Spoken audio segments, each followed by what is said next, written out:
Supreme कोर्टात जाऊ, कारण की ज्या पद्धतीने पोलिसांवरती अक्षय शिंदेने फायरिंग केली त्या पोलिसांवर कुठे अन्याय होता कामा नये म्हणून तुम्ही असं म्हटलं सुप्रीम कोर्टात जाऊ. अरे जा, आम्ही स्वागत करतो, तुमचा अधिकार आहे. पण कुणाला? ज्यांच्या विरोधात फायरिंग दिली ते जातील ना. तुम्ही सरकार म्हणून जाताय का?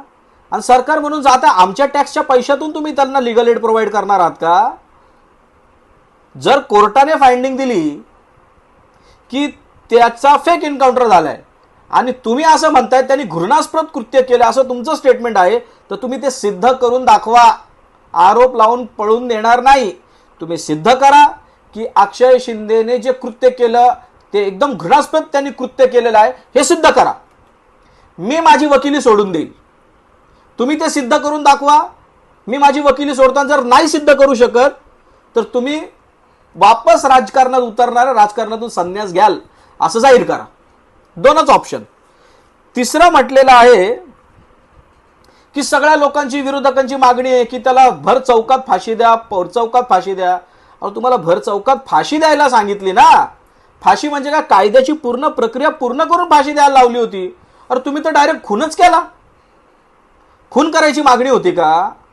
फाशीची मागणी होती. ती प्रक्रिया पूर्ण करून त्याला फासावर लटकावला असा आक्षेप नव्हता. तुम्ही तर शॉर्टकट मेथड लावून खूनही करता आणि न्यायाधीश बनवून आरोप सिद्ध न होता त्याला तुम्ही दोषीही ठरवता. जज आहे तुम्ही, कोर्ट आहे तुम्ही, कोर्टाचे अधिकार वापरता, स्वतःला कोर्ट समजता. अजिबात महाराष्ट्रात आम्ही खपून वकील तर खपून घेणार नाहीत. चौथा मुद्दा, तुम्ही असं म्हणालात की अक्षय शिंदे जो मेला तर त्याच्या मेल्यामुळे सगळ्या लोकांना समाधान आहे. कुणाला समाधान आहे? तुम्हाला समाधान वाटते? माणूस मेल्यानंतरही तुम्ही त्याच्यावरती राजकारण करताय. माझं तुम्हाला खुल्लं आव्हान आहे. तुम्ही गृहराज्यमंत्री आहात ना. मी आता तुमच्या मंत्रालयातच जाऊन तुम्हाला ही नोटीस सर्व करायला गेलो होतो. तुम्हाला अजूनपर्यंत कार्यालयाचंही वाटप झालेलं नाही अशी मला माहिती मिळते. म्हणजे तुम्ही कार्यालयाचं वाटपही झालं नाही, अजून प्रॉपरली तुमचं कामकाजही सुरू झालेलं नाही सुरू, तर तुमची अशा पद्धतीचं वर्तणूक आहे. मला आश्चर्य वाटतंय. महाराष्ट्र राज्याला अशा पद्धतीचे गृहराज्यमंत्री लाभले तर 5 वर्ष लोकांनी काय अपेक्षा ठेवायच्या? You should be unbiased. तुम्ही पक्षपाती नसायला हवेत. तुम्ही सगळ्यांना समान नजरेने धरायला हवं आणि न्यायालय जो काय निकाल देईल त्याचा सन्मान करायचं शिका. चॅलेंज करायचा हायकोर्ट हे शेवटचं कोर्ट नाही असं तुम्ही म्हटलात, मान्य आहे मला. परंतु जर जायचं असेल ना सुप्रीम कोर्टात तर आमच्या टॅक्सच्या पैशातून तुम्ही सुप्रीम कोर्टात जाऊ नका. असेल ना हिम्मत तर स्वतःच्या खिशातले पैसे टाका आणि त्यांना आरोपी जे आहेत ना संजय शिंदे वकील त्या लोकांना तुम्ही ते पैसे प्रोव्हाइड करा फीससाठी. हे अजिबात महाराष्ट्रात खपून घेतलं जाणार नाही. दुसरा मुद्दा संजय शिरसाटांचा. अक्षय शिंदे नराधम होता. कुठल्या अधिकाराने म्हणताय तुम्ही तो नराधम होता? तुम्ही जज आहे तुम्ही. कोणी अधिकार दिला तुम्हाला? मी संजय शिरसाटांना ओपन आव्हान देतोय. तुम्ही अक्षय शिंदेवरती तुम्ही सगळ्यांनी लावलेले नराधम असल्याचे आरोप कोर्टामध्ये सिद्ध करून दाखवावेत. आणि जर तुम्ही सिद्ध करून दाखवलं तर मी सांगतो मी माझा वकिली पेशा सोडीन. आणि जर नाही सिद्ध करू शकले तुम्ही तर तुम्ही राजकारण सोडायचं. या ओपन चॅलेंज. आणि जर याच्या पुढे तुम्ही न्यायालयाची भूमिका बजावायला असणार तर मी तुम्हाला ही नोटीस याच्यासाठीच पाठवलेली आहे का तुम्ही ही गोष्ट सिद्ध करून दाखवा जे बोललात ते. आणि जर सिद्ध करू शकला नाहीत आणि जर 24 तासाच्या आत सत्य काय आहे लोकांसमोर मांडलं नाही तर मात्र कोर्टाच्या कारवाईला सामोरं जायची तुम्ही तयारी ठेवा.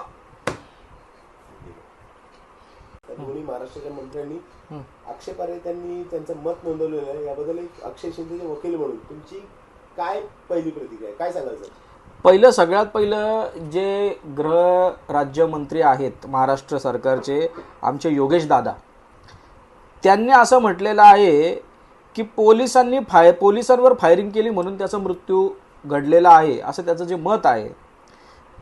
त्यांचं पोलिसांचा फायरिंगच बनावट आहे.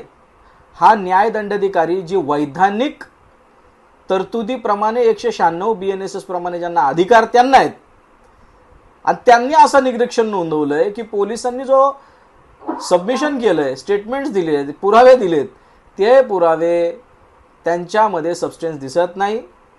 तो एन्काउंटर फेक आहे. आणि अक्षय शिंदेच्या पालकांनी जी काय स्टेटमेंट दिलेली की त्यांच्या मुलाला मारून टाकलेलं आहे, त्याच्यामध्ये सबस्टन्स आहे असं नोंदवलं असताना देखील ते पुन्हा त्या फाइंडिंगच्या विरोधात जाऊन अशा प्रकारे स्टेटमेंट करतात की पोलिसांवर त्यांनी फायर केला.